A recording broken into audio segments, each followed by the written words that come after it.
Hello friends, today we are going to learn about density. Density measures the mass of an object compared to its volume. The object is heavy and compact.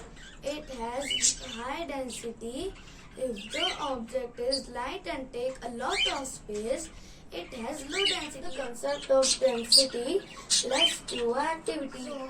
So, to perform this activity, I have taken 1 spoon, 2 lemons, 2 glasses of water and some salt. If I take lemon and drop it into the glass, it sinks.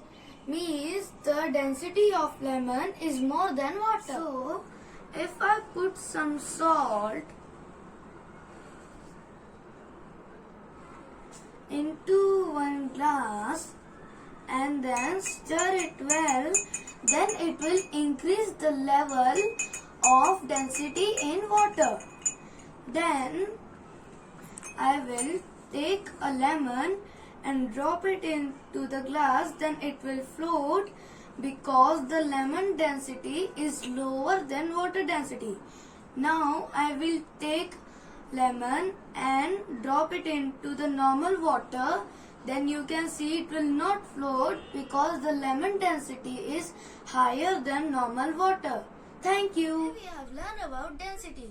If you like my efforts, please like and subscribe my channel Mika Mantra. Thank you.